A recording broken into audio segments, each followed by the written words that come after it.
పిల్లలు అందరికీ praise the lord. బాగున్నారా?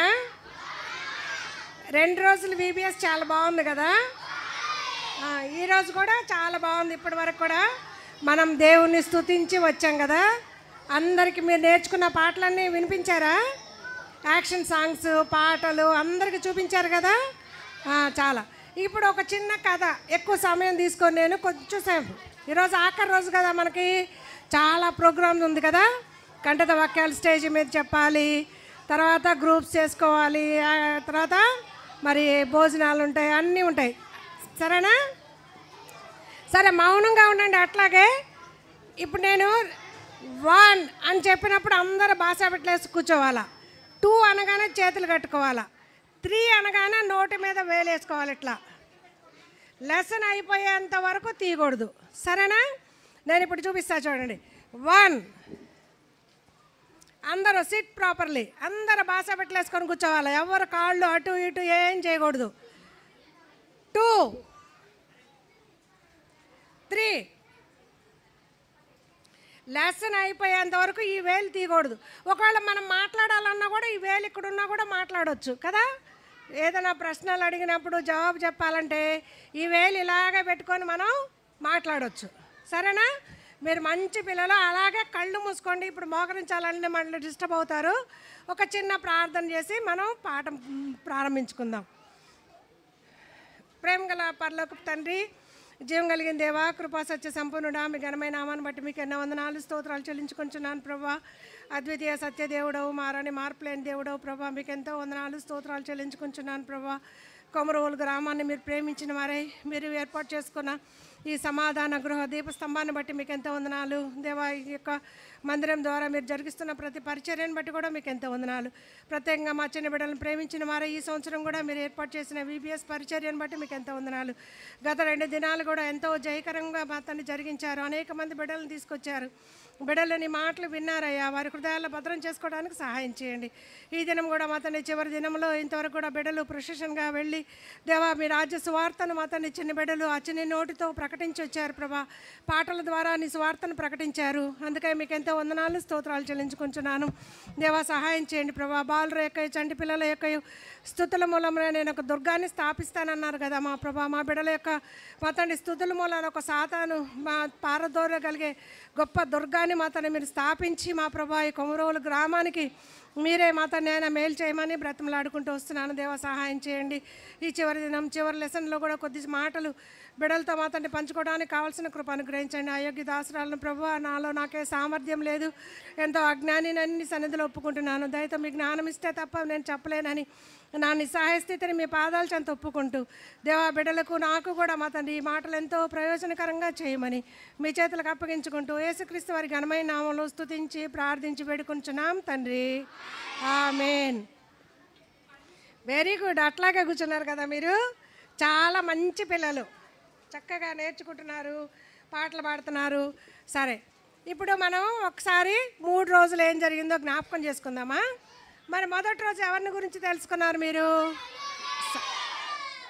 అరవకూడదు, మెల్లగా చెప్పాలా. సమూయేలు అని చెప్పాలి, అంతేకాని గట్టిగా గట్టిగా అరవకూడదు. సరేనా?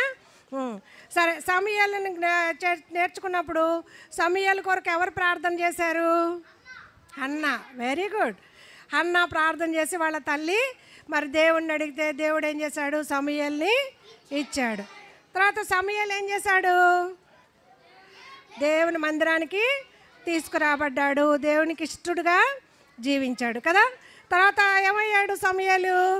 పెద్దవాడైన తర్వాత ప్రవక్త అయ్యాడు, తర్వాత న్యాయాధిపతిగా కూడా అయ్యాడు కదా. తర్వాత కొన్ని రోజులు అయిపోయిన తర్వాత ఏం జరిగింది అక్కడ? ఏలి కుమారులు కూడా అదే మందిరంలో ఉంటా వచ్చారు. అయితే దేవుణ్ణి నమ్ముకున్న వాళ్ళు, లేకపోతే దేవునికి ఇష్టలుగా జీవించిన వాళ్ళు, దేవుని యందు భయభక్తులు కలిగిన వాళ్ళు ఏం చేశారు? ఆశీర్వదింపబడి ఆయన ప్రవక్తగా న్యాయాధిపతిగా అయ్యాడు. వినాలి, మళ్ళీ అటు ఇటు కదులుతున్నారు. అసలు నేను చెప్పాను 1, 2, 3 అన్నప్పుడు ఎలా ఉన్నారు? అలా స్టడీగా ఉండాలి అంతే, ఎవరు కదలకూడదు. బాయ్స్ మీరు కదులుతున్నారు. మళ్ళీ ఒకసారి చెప్పాలా? 1 2 3లు. 1 2 3. స్టడీగా ఉండాలి. ఎవరు నా వైపే చూడాలా, ఎవరు అటు ఇటు చూడకూడదు.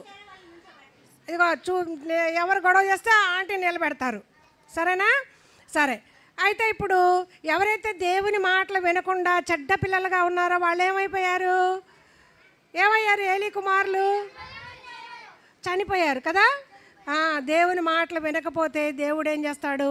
కోప్పడతాడు. దేవుడు ఎంత ప్రేమిస్తాడో అంత కోపం కూడా దేవునికి వస్తుంది. సరేనా? తర్వాత మరి ఈ సమూయేలు పెద్ద అయిన తర్వాత ఏమయ్యాడు అనుకున్నాం మనం? ప్రవక్త అయ్యాడు, న్యాయాధిపతి అయ్యాడు. ఆ తర్వాత ఏం జరిగిందంటే, సరే కొన్ని రోజుల తర్వాత ఇశ్రాయేల్ ప్రజలు ఎవరిని కోరుకున్నారు? ఇశ్రాయేల్ ప్రజలు ఎవరు కావాలని కోరుకున్నారు? Very good. ఎవరు కావాలని కోరుకున్నారు? రాజు కావాలని కోరుకున్నారు. అయితే దేవుడు ఏం చేశాడు?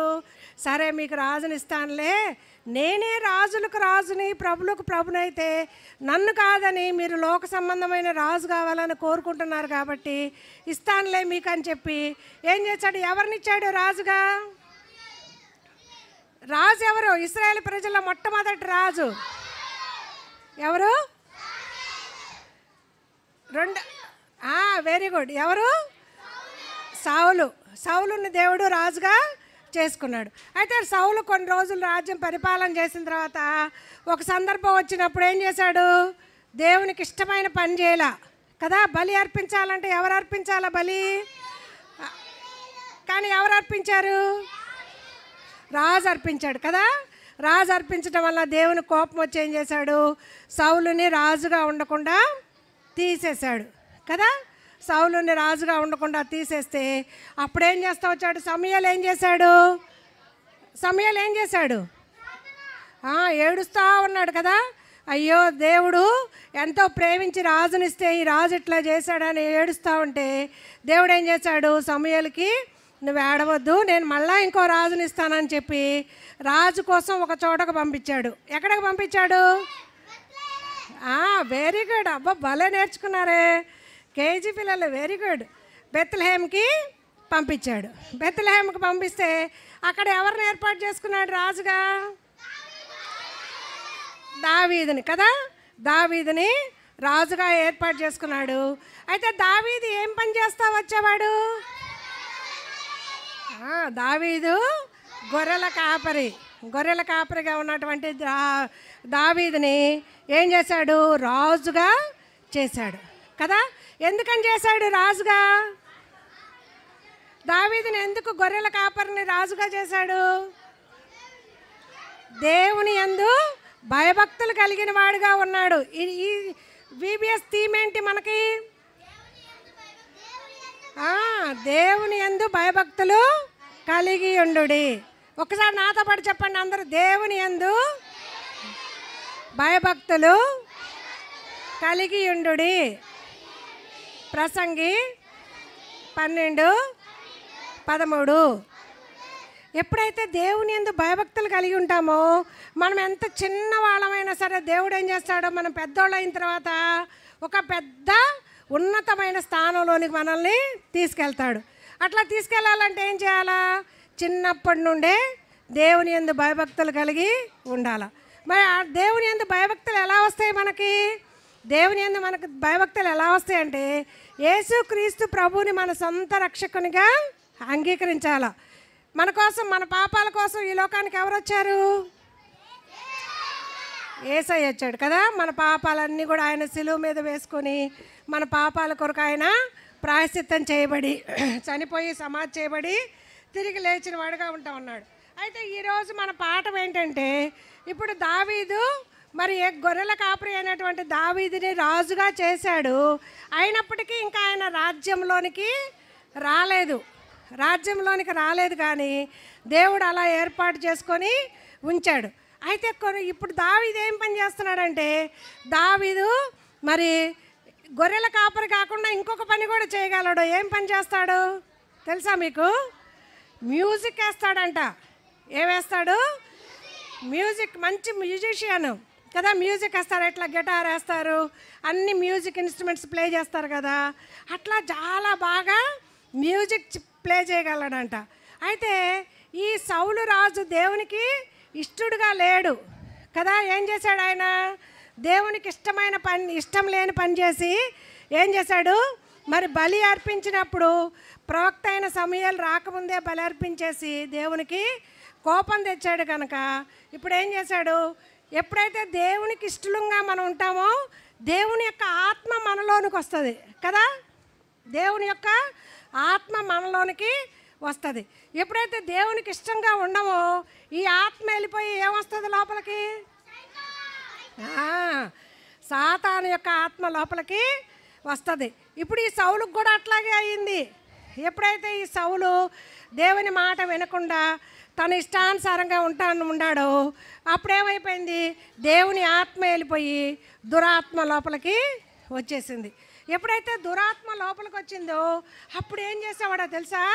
సాతాను మనల్ని ఎట్లా చేస్తాడంటే భయం పుట్టేటట్టు చేస్తాడు, తర్వాత తప్పు పనులు చేసేటట్టు చేస్తాడు, పిల్లల్ని గిచ్చేటట్టు.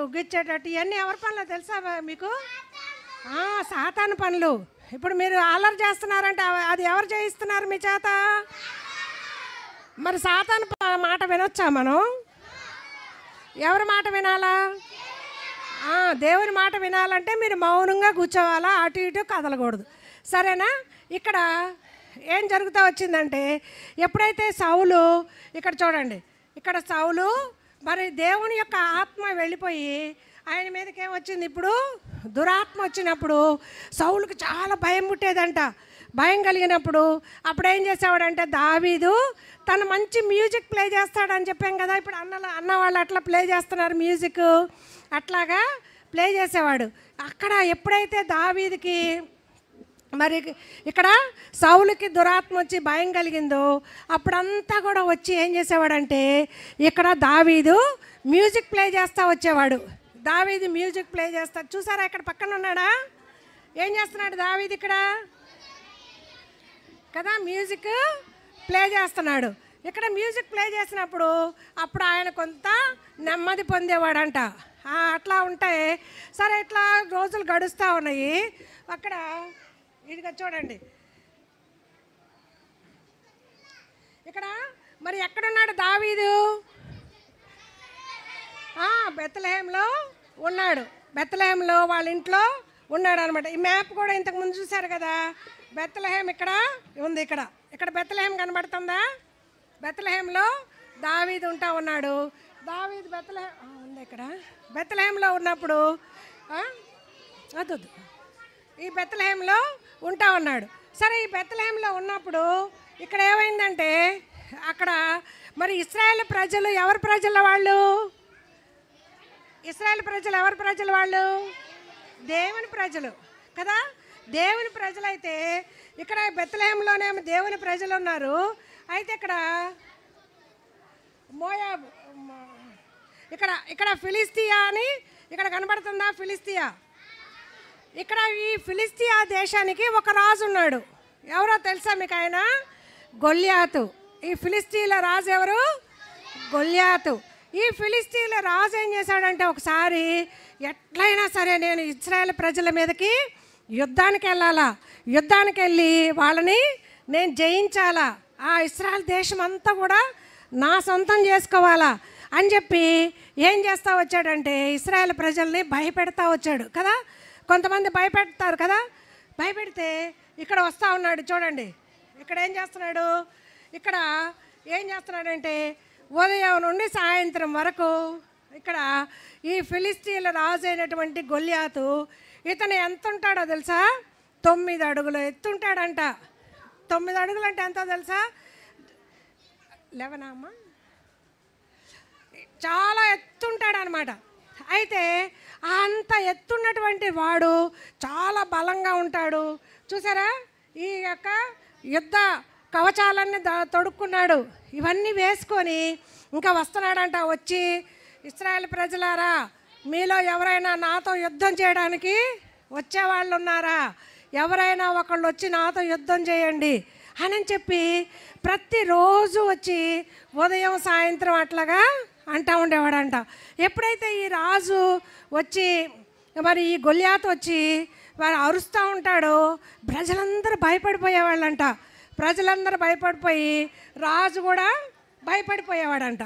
అయితే ఇక్కడ మరి గొల్యాతు వచ్చినప్పుడు ప్రజలు వీళ్ళు భయపడుతున్నారు, రాజు భయపడుతున్నాడు.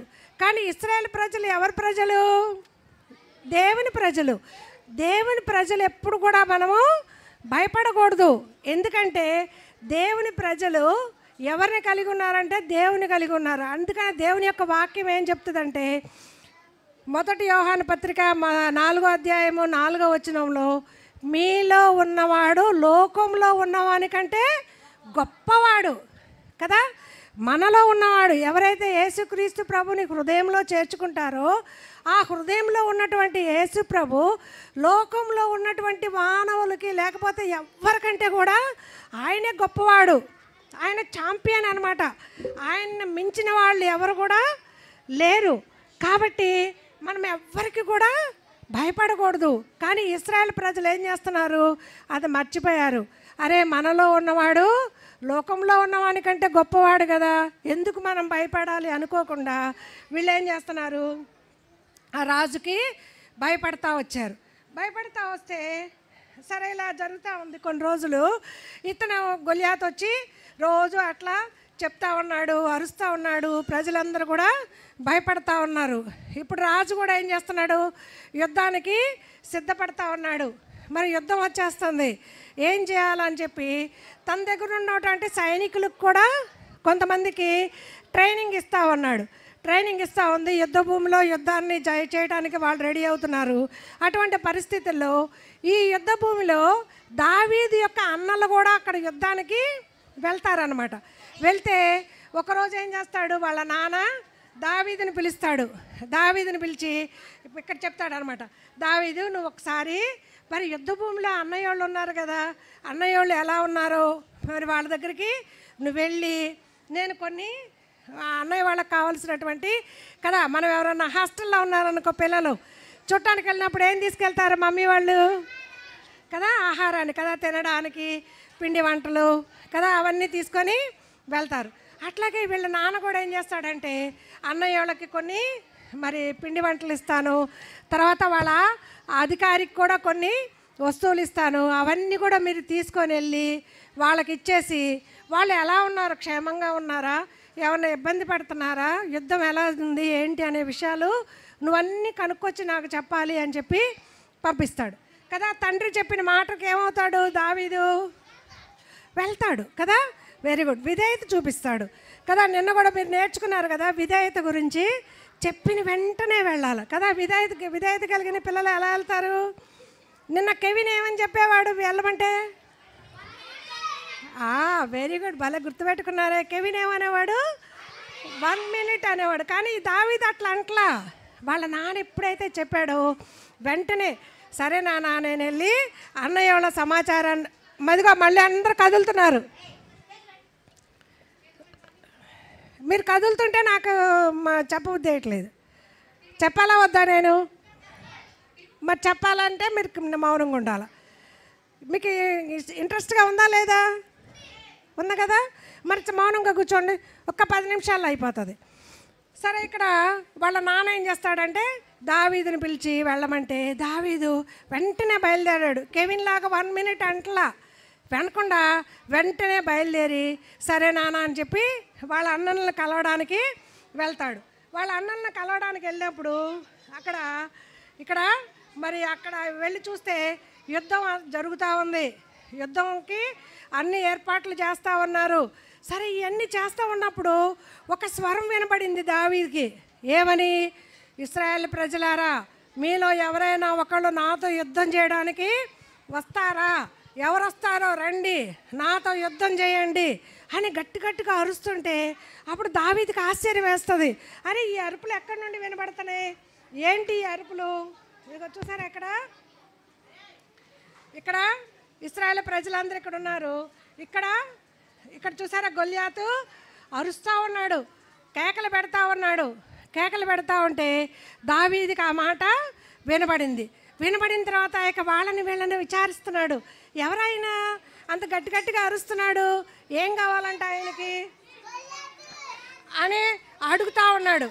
అడుగుతూ ఉంటే అప్పుడు వాళ్ళందరూ చెప్తున్నారు, అరే అతను ఫిలిస్తీన్ల యొక్క రాజు, ఆ ఫిలిస్తీన్ల దేశం నుండి మరి ఇశ్రాయేల్ దేశాన్ని స్వాధీనపరచుకోవాలని నాతో యుద్ధానికి రమ్మని అడుగుతున్నాడు. మరి రాజు అందరూ భయపడిపోతున్నారు అని చెప్పి చెప్తా ఉన్నాడు. ఎప్పుడైతే వీళ్ళతో మాట్లాడుతూ ఉన్నాడో అప్పుడు వాళ్ళ పెద్దన్న వస్తాడు. వాళ్ళ పెద్దన్న ఎవరంటే ఎలియాబ్. వాళ్ళ పెద్దన్న వచ్చి వాళ్ళ పెద్దన్న ఏం చెప్తాడంటే, ఏయ్ నువ్వు అసలు ఎందుకు ఇక్కడికి వచ్చావు, యుద్ధం సంగతి నీకెందుకు, నువ్వు వచ్చిన పని చూసుకొని వెళ్ళిపో అని చెప్తే అప్పుడు ఎవరన్నా మన అన్నలు మన మీద కోపడ్డారనుకో మీకేమొస్తుంది? అన్నయ్య వాళ్ళు ఎవరన్నా మీ మీద కోపడ్డారనుకో మీకేమొస్తుంది? కోపం వస్తుంది కదా. అయితే దావీదు కోపం రాకుండా చెప్తాడనమాట, ఏమి లేదు, నేనేం చేశాను, నువ్వు ఆ గొర్రెల మందను ఏం చేసావు, నువ్వు గొర్రెలను కాసేవాడివి కదా, అది ఎక్కడ పెట్టొచ్చావు అని అంటే, లేదు ఆ గొర్రెల మందను క్షేమంగా ఒకళ్ళకి అప్పగిచ్చి నాన్న చెప్పిన పని చేయడానికి నేను వచ్చాను అని చెప్పి చాలా నెమ్మదిగా చెప్తాడనమాట. కొన్నిసార్లు మనం ఏం చేస్తాం, మనకన్నా పెద్దోళ్ళు అన్నలు కానీ అక్కోళ్ళు కానీ ఏదైనా గొడవ చేస్తున్నారని కోప్పడితే వాళ్ళ మీద తిరగబడతాం కదా, కోప్పడతాం వాళ్ళ మీద మళ్ళీ. కానీ దావీదు అట్లాగా కోప్పడలేదు. కోప్పడకుండా మాట్లాడిన తర్వాత ఇప్పుడు చెప్తాడనమాట. చూసారా ఇక్కడ ఎట్లా ఉన్నాడు ఈయన, గొల్యాతు యుద్ధానికి సిద్ధంగా ఉన్నాడు. సిద్ధంగా ఉంటే సరే చెప్తాడు. అక్కడ వాళ్ళు చెప్తారు, ఏమని చెప్తారంటే, మరి గొల్యాతు మీద ఎవరైతే యుద్ధానికి వెళ్తారో, గొల్యాతు మీద ఎవరైతే యుద్ధం జయిస్తారో వాళ్ళకి రాజు బహుమానం కూడా ఇస్తాడంట అని చెప్పినప్పుడు ఇట్లా మాట్లాడుకుంటా ఉన్నప్పుడు ఈ విషయం అంతా ఎవరికి తెలుస్తుంది? రాజుకి తెలుస్తుంది. రాజుకి అనమాట. రాజుకు తెలిసి రాజు ఏం చేస్తాడంటే, రాజు దావీదుని పిలిపిస్తాడు. రాజు దావీదుని పిలిపించి రాజు చెప్తాడనమాట. ఇక అడుగుతాడు, ఏంటి నువ్వు మరి యుద్ధానికి వెళ్తావా అని అంటే అప్పుడు చెప్తాడు, ఒక వాక్యం చెప్తాడనమాట. ఏమని చెప్తాడంటే, జీవము గల దేవుని సైన్యమును తిరస్కరించడానికి ఈ సున్నతి లేని ఫిలిస్తీయుడు, అంటే సాతాను సంబంధి అయినటువంటి ఈ ఫిలిస్తీయుడు ఎంతటి వాడు, మన దేవుడు జీవము గల దేవుడు. కాబట్టి నేను ఈ గొల్యాతుతో యుద్ధం చేసి దేశంలో ప్రజలు, లోకంలో ఉన్న ప్రజలందరూ కూడా దేవుడే, యెహోవా దేవుడే జీవం గల దేవుడు, ఆయనే భూమి అంతటిలో కూడా గొప్పవాడు అని చెప్పి నేను నిరూపించాలి అని చెప్పి ఏం చేస్తాడంటే, యుద్ధానికి నేను వెళ్తాను అని చెప్పి రాజుకి చెప్తాడు. బాయ్స్ అక్కడ బాగా గొడవ చేస్తున్నారు. అక్కడ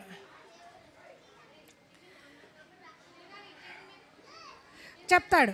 చెప్పినప్పుడు రాజు ఏం చేస్తాడంటే, నువ్వు చిన్నపిల్లవాళ్ళలాగా ఉన్నావు కదా, నువ్వు ఎట్లాగా యుద్ధం చేస్తా అంట కదా, మీరు పాట పాడారు కదా, మీరు ఒక పాట పాడారు. ఏం పాట పాడారు? సింహం ఎలుగు వచ్చాయి, దావీదు చేతిలో చచ్చాయి. అప్పుడు చెప్తాడనమాట, నేను గొర్రెలను కాస్తా ఉన్నప్పుడు సింహం వచ్చింది, ఎలుగుబంటి వచ్చింది, అవన్నిటిని కూడా నా చేత్తోనే నేను చంపేశాను. నా దగ్గర ఏం ఆయుధాలు కూడా లేవు, ఆయుధాలు కూడా ఏం లేవు, నా చేత్తోనే నేను చంపేశాను అని చెప్తే రాజు కూడా చాలా ఆశ్చర్యపోతాడు. నువ్వు చూడబోతే చిన్న పిల్లోళ్ళలాగా ఉన్నావు, మరి నువ్వు ఇన్ని చేస్తానంటున్నావు, నిజంగా నువ్వు వెళ్తావా అంటే అప్పుడు చెప్తాడు, నేను నిజంగా గొల్యాతు మీద యుద్ధానికి వెళ్తాను అని చెప్పినప్పుడు, సరే అయితే నువ్వు యుద్ధానికి వెళ్ళేటట్లయితే మరి యుద్ధానికి వెళ్ళే వాళ్ళు ఏమేమి పెట్టుకుంటారు?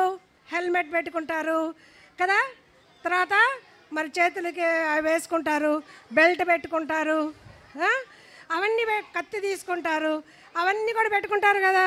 ఇక్కడ ఈ రాజుకి ఏమన్నాయి అవన్నీ? ఇక్కడ రాజుకు మనం చూసాం కదా ఇందాక, రాజుకి ఏమేమి ఉన్నాయి? ఇదిగోండి రాజుకి ఇక్కడ ఏమున్నాయి? రాజవస్త్రాలన్నీ ఉన్నాయి కదా. ఒకవేళ యుద్ధం జరిగితే, ఒకవేళ వాళ్ళు కత్తి ఇట్లా పొడిచారనుకో, నా గుండెల్లో దిక్కుండా ఇక్కడొక కవచం, ఇక్కడ కవచం పెట్టుకున్నా కాబట్టి ఇక్కడ నన్ను ఎవరు కొట్టలేరు. తల మీద కొట్టాలనుకున్నారనుకో, తల మీద నేను హెల్మెట్ పెట్టుకున్నా కాబట్టి నన్ను ఎవరు కొట్టలేరు. తర్వాత చేతులకు అన్నీ వేసుకున్నా, కాళ్ళకు బూట్లు వేసుకున్నా, ఇనప బూట్లు నడుముకు పెట్టుకున్నా, అన్నీ పెట్టుకున్నా, నన్ను ఎవ్వరు కూడా ఏం చేయలేరు అనేటటువంటి గర్వంతో ఈ రాజు ఉంటా ఉన్నప్పుడు ఇప్పుడు రాజు చెప్తాడు, ఆ రాజు గొల్యాతు చూడబోతే అన్నీ వేసుకున్నాడు, నువ్వేం వేసుకోకుండా ఎలా వెళ్తావంటే అప్పుడు అవన్నీ కూడా దావీదుకి ధరింపజేస్తారు. అప్పుడు దావీదుకి మనం వేసుకుంటామా? వేసుకోగలమా? వేసుకోలేము. దావీదు అన్నాడు, ఇవన్నీ నాకు అలవాట్లేదు, ఇవన్నీ కూడా నేను వేసుకోను, కానీ నేను ఒకటి మాత్రం చేస్తాను. ఏం చేస్తాను? జీవము గల దేవుని తరపున నేను యుద్ధానికి వెళ్తున్నాను కాబట్టి జీవము గల దేవుడు కదా, ఇందాక మనం అనుకున్నాం ఏమని, 1 యోహాను పత్రిక 4వ అధ్యాయం 4వ వచనంలో ఏమని చెప్పుకున్నాం? మనలో ఉన్నవాడు లోకంలో ఉన్నవాని కంటే కూడా గొప్పవాడు కాబట్టి ఆయన బలంతో నేను వెళ్తాను కదా. అందుకని దేవుని యొక్క వాక్యంలో ఎఫెసీ పత్రిక 6వ అధ్యాయము 10వ వచనంలో కూడా ఉంటుంది, తుదకు ఆ ప్రభు యొక్క మహాశక్తిని బట్టి బలవంతుడవు కమ్ము. కాబట్టి నాకు బలం రావాలంటే దేవుని యొక్క శక్తి చేతనే నేను మరి బలపరచబడతాను అని చెప్పి అనుకొని ఏం చేస్తాడంటే నాకు అవన్నీ కూడా ఏమీ వద్దంటాడు.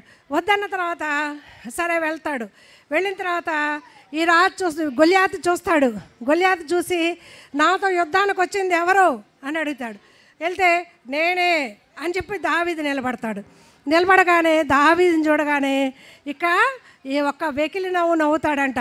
నవ్వి, అరే నువ్వు చూడబోతే చిన్న పిల్లోడివి, నువ్వు నా మీదకి యుద్ధానికి వస్తావా, నేనేమన్నా కుక్కను అనుకున్నావా అని చెప్పి చాలా దేవుని దూషిస్తూ మాట్లాడుతూ ఉంటే దావీదు మాత్రం ఇవన్నీ ఏం పట్టించుకోడు. కానీ దావీదు యొక్క ఉద్దేశము ఒకటే, లోకంలో ఉన్న వాళ్ళందరూ కూడా దేవుడే, యెహోవా దేవుడే జీవము గల దేవుడు అని తెలుసుకోవాలి. ఈ ఫిలిస్తీన్లందరూ అంటే ఆ ఫిలిస్తీన్లందరూ కూడా ఏం చేసేవాళ్ళంటే విగ్రహాలని పూజించేవాళ్ళు అనమాట. ఈ విగ్రహాలను పూజించేవాళ్ళు కాదు, కానీ జీవము గల దేవుడు ఎవరో అందరూ కూడా తెలుసుకోవాలి అని చెప్పి ఆ ఒక్క కోరికతోటి ఏం చేస్తాడు, గొల్యాతు మీద యుద్ధానికి పోతాడు కదా. యుద్ధానికి పోయినప్పుడు ఏం చేస్తాడు, సముద్ర ఏటి ఒడ్డు దగ్గరికి వెళ్తాడు. నున్నగా ఉన్నటువంటి రాళ్ళను ఏరుకుంటాడు. ఎన్ని రాళ్ళు తీసుకుంటాడు? 5 రాళ్ళు తీసుకుంటాడు. 5 రాళ్ళు వాడా? ఒక్క రాయి తీసుకొని, తెలుసా మీకు వడిసెలు అంటే తెలుసా మీకు కదా, ఎట్లా తిప్పి కరెక్ట్ కొడతారు కదా. అట్లాగా ఏం చేస్తాడు, ఆ ఏటి ఒడ్డు నుండి తెచ్చినటువంటి 5 రాళ్ళు తీసుకొని తన సంచిలో వేసుకుంటాడు. అందులో నుండి ఒక్క రాయి తీసుకుంటాడు, వడిసెల్లో పెట్టి ఆ వడిసెల్ని ఇలాగా గిరగిరా కదా, మీరు పాడారు కదా ఇందాక, గుమా గుమాకే మరా కదా, దావీదుని గొల్యాతుకు హూఫన్సే మరా కదా. అంటే ఈ వడిసెలు తీసుకొని ఈ వడిసెలని తిప్పి ఈ గొల్యాతును కొడితే గొల్యాతుకి ఇక్కడ నొసట మీద తనేమనుకున్నాడు, నేను తల మీద తగలకుండా నేను హెల్మెట్ పెట్టుకున్నాను, నాకేం దెబ్బ తగలదు, ఒకవేళ ఇక్కడ మరి ఛాతీలో ఒకవేళ కత్తితో పొడిచినా కూడా నేను మంచి కవచాన్ని పెట్టుకున్నాను, నేను అన్నీ ధరించుకున్నాను, నన్ను ఎవరేం చేయలేరు అనుకున్నాడు. కానీ దేవుడు దావీదు ద్వారా ఒక్క చిన్న గులకరాయితోటి ఏం చేశాడు, అంత పెద్ద గొల్యాతుని చంపడానికి దేవుడు దావీదుని వాడుకున్నాడు. కాబట్టి దావీదు ఎందుకు అలా చేయగలిగాడు? దేవుని యందు భయభక్తులు కలిగిన వాడుగా ఉన్నాడు. తనలో ఉన్నవాడు అంటే దావీదు హృదయంలో ఉన్నవాడు లోకంలో ఉన్నవానికంటే గొప్పవాడు. దేవుడే మన ఛాంపియన్ కదా, దేవుడే మన ఛాంపియన్ అని చెప్పి అనుకున్నాడు. అంతేకాకుండా దావీదు దేవుని యొక్క హృదయానుసారుడంట. అదే ఫస్ట్లోనే చెప్పాలి, మర్చిపోయాను నేను. దేవుడు దావీదుకి హృదయానుసారుడుగా ఉన్నాడు. అంటే దేవుని యొక్క హృదయం ఎలా ఉందో దావీదు యొక్క హృదయం కూడా అలాగే ఉంది. దేవుడు ఏదైతే చెప్తున్నాడో అదే చేస్తూ ఉన్నాడు. కాబట్టి ఇంత పెద్ద గొలియాతుని చంపడానికి మరి దేవుడు దావీదుని వాడుకున్నాడు. మీరు అనుకుంటారు మేము చిన్నపిల్లలం కదా ఇవన్నీ ఏం చేయగలమని. కానీ దేవుణ్ణి నమ్ముకుంటే దేవుడు ఎంత గొప్ప కార్యాలైనా చేయించగలడు. చిన్న వయసు నుండే దేవుణ్ణి నమ్ముకుంటే మీరు పెద్దోళ్ళు అయిన తర్వాత దేవుడు మిమ్మల్ని బాగుగా వాడుకుంటాడు. కాబట్టి ఇంత పెద్ద గొలియాతు కూడా అదే రీతిగా మన జీవితాల్లో కూడా మనకు ఎదురయ్యే పరిస్థితులు కొన్నిసార్లు ఫ్రెండ్స్ ద్వారా, ఇరుగు పొరుగు వారి ద్వారా మనకెన్నో గొడవలు వస్తూ ఉంటాయి. వాటన్నిటిలో వాళ్ళతో మనం పోట్లాడకూడదు, దేవునికి ప్రార్థన చేయాలి. అర్థమైందా? హన్నా సమయాల కోసం ఏం చేసింది? హన్నా సమయాల కొరకు ఏం చేసింది? అట్లాగే మనం కూడా మనకి ఏదైనా కావాలంటే దేవునికి ప్రార్థన చేయాలా. ఎవరితో నన్ను ఎదుర్కోవాలంట, ఎవరన్నా పోట్లాటకు వచ్చినా, ఎవరన్నా గొడవలకు వచ్చినా మనం ఏం చేయాలా? మొట్టమొదటిగా దేవునికి ప్రార్థన చేయాలి. ప్రార్థన చేస్తే అది ఎంత పెద్ద సమస్య అయినా సరే, గొలియాతు లాంటి సమస్య, ఎంత పెద్ద గొలియాతుని ఎంత చిన్నవాడైనటువంటి దావీదు మరి హతమార్చినట్లుగా మనకి ఇక్కడ జ్ఞాపకం చేయబడుతుంది. ఇశ్రాయేల్ ప్రజలకు విజయాన్ని దయచేశాడు. ఏమొచ్చింది? ఇశ్రాయేల్ ప్రజలకి విజయం వచ్చింది. శత్రువు మీద విజయం వస్తుంది. మన జీవితాల్లో కూడా మనం కూడా యేసుక్రీస్తు ప్రభువుని మన హృదయంలో చేర్చుకుంటే మన జీవితాన్ని కూడా దేవుడు ఎంతో విజయ పదంలోనికి నడిపించేవాడుగా ఉంటాడు. కాబట్టి మీరు చిన్న వయసులోనే ఈ 3 రోజులు కూడా ఎంతో మంచి పాఠాలు నేర్చుకున్నారు. అవన్నీ కూడా జ్ఞాపకం పెట్టుకొని యేసు ప్రభుని హృదయంలో చేర్చుకుంటే యేసు ప్రభు మీ జీవితాల్లో కూడా చిన్న వయసు నుండే మిమ్మల్ని గొప్ప వాళ్ళగా చేసి ఒకానొక రోజు మేమే చూస్తాం. ఇప్పుడు మేము కూడా చూస్తున్నాం. ఇప్పుడు ఈ పిల్లలంతా కూడా ఉదయం వీళ్ళంతా కూడా మా సండే స్కూల్ పిల్లలు. చిన్న వయసులో వాళ్ళు సండే స్కూల్కి వచ్చి దేవుని నమ్ముకొని ఇప్పుడు ఏం చేస్తున్నారు? పెద్దవాళ్ళు అయ్యి దేవుని యొక్క పనులు చేస్తూ ఉన్నారు. దేవుడు ఎంతో బాగా వాళ్ళని వాడుకుంటున్నాడు. సారా ఇంత బుడ్డిది, క్యూటీ, అంత చిన్న పిల్లలు. తర్వాత షైనీ, వీళ్ళందరూ కూడా మా సండే స్కూల్ పిల్లలు. వాళ్ళు చిన్న వయసులోనే మరి దేవుని నమ్ముకొని యేసు ప్రభుని హృదయంలో చేర్చుకొని మరి ఇక్కడ కొమరవల్లో కూడా చాలామంది యవనస్తులు దేవుని నమ్ముకున్నారు. మాకు చాలా సంతోషం ఇస్తుంది. ఎంత చిన్న గ్రామం అయినా కూడా, ఎంత చిన్న మందిరం అయినా కూడా ఎంత చక్కగా యవనస్తులు పనిచేస్తున్నారు, పెద్దోళ్ళు పనిచేస్తున్నారు. ఇంత చిన్న గ్రామంలో ఇంత గొప్ప పరిచర్య జరుగుతుందంటే నిజంగా అది దేవుని మహాకృప. ఇక్కడ విశ్వాసుల యొక్క ప్రార్థనలు. కాబట్టి మీరు చిన్నపిల్లలు, మీకు దేవుడు ఇంత గొప్ప ఏర్పాటు చేశాడు కనుక దీన్ని పోగొట్టుకోకుండా చిన్న వయసులోనే మరి యేసుప్రభుని హృదయంలో చేర్చుకుంటే యేసుప్రభు మీ ద్వారా కూడా గొప్ప గొప్ప కార్యాలు జరిగిస్తాడు.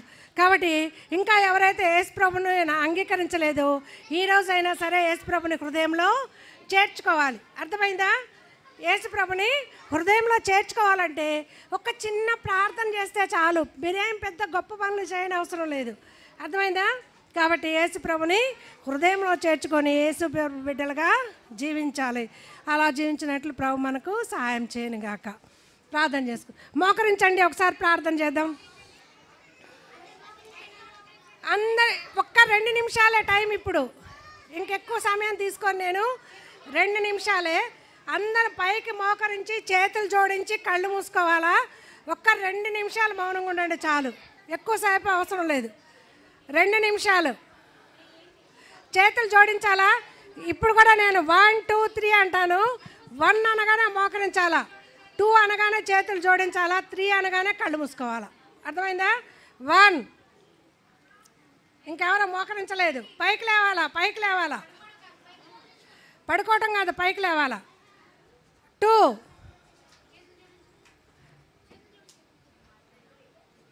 3. కళ్ళు మూసుకోవాలా. కళ్ళు మూసుకొని ఒక్క 2 నిమిషాలు అట్లా ఎవ్వరు కళ్ళు తెరవద్దు. కళ్ళు తెరిచారంటే అది ఆంటీ చూస్తూ ఉంటారు, వాళ్ళకి చాక్లెట్ లేదు. కళ్ళు తెరిచిన వాళ్ళకి చాక్లెట్ ఇవ్వద్దమ్మా. కళ్ళు ఎవరైతే మూసుకుంటారో వాళ్ళకే చాక్లెట్. సరే, కళ్ళు మూసుకోండి, మనసులో ప్రార్థన చేసుకోండి. ఒకసారి నేను చెప్పే మాటలు నాతో చెప్పండి. యేసు ప్రభువా, నేను చిన్న బిడ్డనయ్యా, నన్ను మీరు జ్ఞాపకం చేసుకొని VBSకి తీసుకొచ్చారు. మీకు వందనములు. యేసు ప్రభువా, నేను తల్లి గర్భంలో ఉండగానే పాపం చేశానయ్యా, నేను పాపిని, నా కొరకు మీరు ఈ లోకమునకు వచ్చారని నమ్ముచున్నాను. యేసు ప్రభువా, మీరు సిలువలో కార్చిన రక్తముతో నా పాపములన్నీ కడిగి నన్ను మీ బిడ్డగా చేసుకొనండి. యేసు ప్రభువా, నన్ను మీ బిడ్డగా చేసుకున్నందుకు వందనములు. యేసు ప్రభు నామములో ప్రార్థిస్తున్నాను తండ్రి, ఆమేన్. అలాగే ఉండండి, మోకరించి అట్లాగే ఉండండి. ఈ చిన్న ప్రార్థన చాలు. మీరు ఈ చిన్న ప్రార్థన చేసుకుంటే, యేసు ప్రభువా నా హృదయంలోనికి రా, నన్ను కడుగు అంటే కడుగుతాడు. ఆయన హృదయంలోనికి వస్తాడు.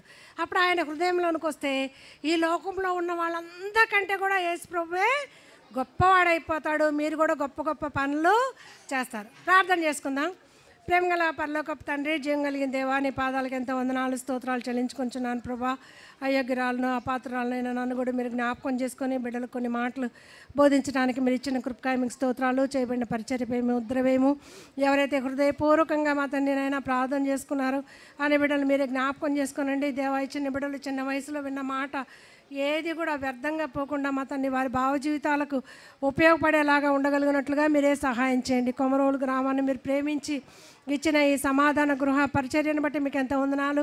ఈ 3 దినాల VBS పరిచర్యలో మీరు చూపిన కృపకంతటి కొరకాయ మీకు ఎంత వందనాలు చెల్లించుకుంటూ బిడ్డలు ఏదైతే నేర్చుకున్నారో దేవ, వారి కుటుంబాల్లో ఇంటికి వెళ్ళిన తర్వాత కూడా వాటన్నిటిని జ్ఞాపకం చేసుకొని రానున్న దినాల్లో నీ చేతిలో బలమైన సాధనాలుగా అతన్ని ప్రతి బిడ్డ కూడా ఒక సమయలు వలె, ఒక దావీదు వలె దేవా, ఒక దానియేలు వలె, ఒక యోసేపు వలె ఉండగలిగినట్లుగా మీరే సహాయం చేయమని బిడ్డల్ని, నన్ను, మమ్మల్ని అందరినీ కూడా మీ చేతులకు అప్పగించుకుంటూ మిగతా సమయాన్ని కూడా మా కొరకు దీవెనకరంగా ఆశీర్వాదకరంగా చేయమని యేసుక్రీస్తు వారి ఘనమైన నామములో స్తుతించి ప్రార్థించి వేడుకొంచున్నాను తండ్రి, ఆమేన్. ప్రైజ్ లార్డ్ అందరికీ. ఇవన్నీ జ్ఞాపకం పెట్టుకొని ఇంటి దగ్గర కూడా జాగ్రత్తగా చదువుకోండి, పాటలు పాడుకోండి. అంకుల్ వచ్చి మిగతా విషయాలు